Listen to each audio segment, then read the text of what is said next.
हे guys, welcome और welcome back to my channel. How are you all? I hope you are doing well. So कैसी हो NEET aspirant और कैसी चल रही है आप सबकी तैयारी? आई होप अच्छी चल रही होगी। अभी हो रहा है शाम का टाइम और मैं आज FTS दे के आया था, FTS 2। मेरा FTS कैसा हुआ है मैं आपको आगे वीडियो में बताऊँगा।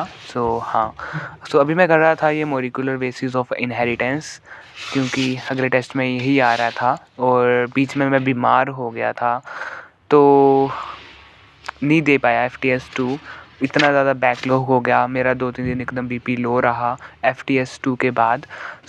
आई डोंट नो क्या हो गया, एकदम से मैं ORS पी के बुरा हाल हो गया। फिर फाइनली मेरे को हॉस्पिटल जाना पड़ा, वहाँ भी अच्छे से ट्रीटमेंट नहीं मिला क्योंकि इतना ज़्यादा रश था हॉस्पिटल में। एंड यहाँ पे मैं भी फिर थोड़ा ठीक बेटर महसूस कर रहा था। FTS 3 वाला दिन है ये। हाँ, मैंने FTS 3 नहीं दिया है क्योंकि मैं बीमार था इतना ज़्यादा। अभी कर रहा था मोलिकुलर बेसिस ऑफ इनहेरिटेंस, क्योंकि मेरा चैप्टर था पेंडिंग, मैंने पहले भी नहीं पढ़ा था तो मैंने सोचा इसको कवर कर लूँ। फिर उसके बाद मैंने वो चैप्टर कंप्लीट करके पूरा आके अपने रूम में, और यहाँ पे खाना वगैरह बना रहा था मेरा फ्रेंड, तो मैंने फिर वो खाया थोड़ा। फिर उसके बाद फिर से मेरे को लाइब्रेरी जाना था क्योंकि इतने दिनों से मैं कुछ पढ़ नहीं रहा था। और आपका FTS 2 एंड 3 कैसा हुआ है कमेंट में ज़रूर बताना। और इन FTS में अगर मार्क्स कम भी आ रहे हैं तो डीमोटिवेट बिल्कुल भी मत होना, क्योंकि ये FTS आपको जज नहीं कर सकते आपके आप कितने मार्क्स आ रहे हैं। अभी हम आ गए हैं बाहर आइसक्रीम खाने के लिए। यहाँ पे मेरा फ्रेंड बैठा हुआ है, इसने भी आइसक्रीम खाई है। ये नीट एस्पिरेंट नहीं है, ये बायोटेक का स्टूडेंट है। और here is Hamirpur is the heart of Himachal Pradesh. And ये this is like view like that. और यहाँ पे जो है ये बनाए हुए सैटेलाइट वगैरह कलाकृतियाँ, just look at this.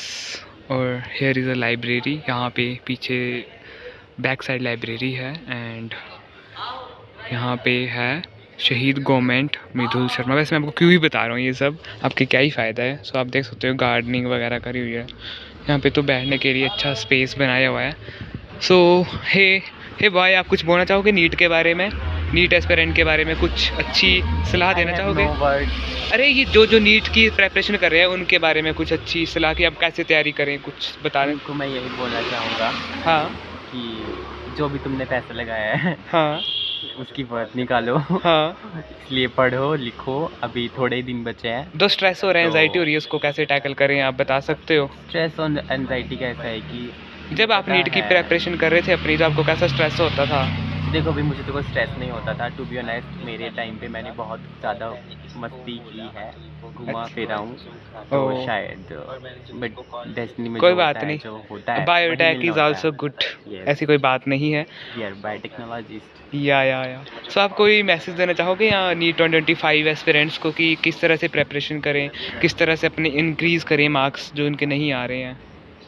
First of all focus on your studies, online focus on your studies. Okay. And बाकी तो एंड डिस्ट्रैक्शंस को कैसे अवॉइड करें? डिस्ट्रैक्शन की बात ऐसे कि भाई देखो, अगर तुम अभी थोड़े से दिन लगा लेते हो तो तुम्हें ज़िंदगी में वो मिलने वाला है जो तुम एक्चुअल में चाहते हो। जी हाँ। और बाकी अगर तुम जब कुछ बन जाते हो तो तुम्हारे पीछे ऑब्वियसली सभी बात। और अगर डिस्ट्रैक्शंस तो आजकल वही है, मार्क्स कम आ रहे हैं तो उनको कैसे इंक्रीज़ करें और कैसे टैकल करें? अगर कम मार्क्स आ रहे हैं तो डीमोटिवेट नहीं हो। हाँ, बिल्कुल भी डीमोटिवेट नहीं होना है। अगर तुम्हें कम मार्क्स भी आ रहे हैं हाँ कोई बात नहीं, तुम अच्छा करोगे, तुम मेहनत कर रहे हो तो ऑब्वियसली अच्छा ही होगा और रिजल्ट हाँ, भी अच्छे ज़रूर आएंगे। अच्छा ही आएगा।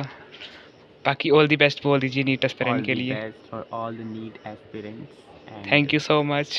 Congratulation future doctors. Thank you. Okay, bye bye, Tata.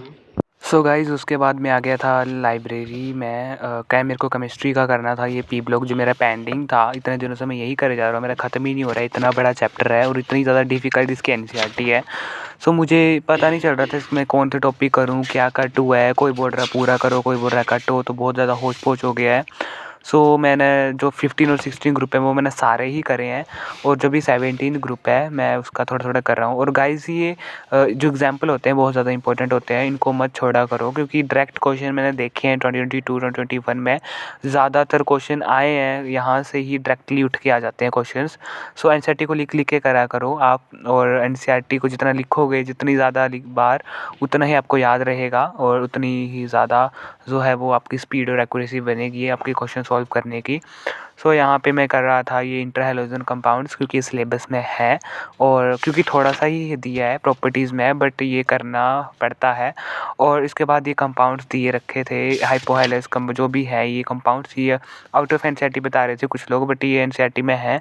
सो ये इम्पोर्टेंट है वैसे, बट मुझे लग नहीं रहा था कि मैं इनको छोड़ूं, बट मैंने मोटे मोटे ही करे, ज़्यादा मैंने डिटेल में करे नहीं कंपाउंड। बाकी मैंने सारे करे थे ये जितने भी कंपाउंड्स हैं, केमिकल रिएक्टिविटी जितने भी थे ये।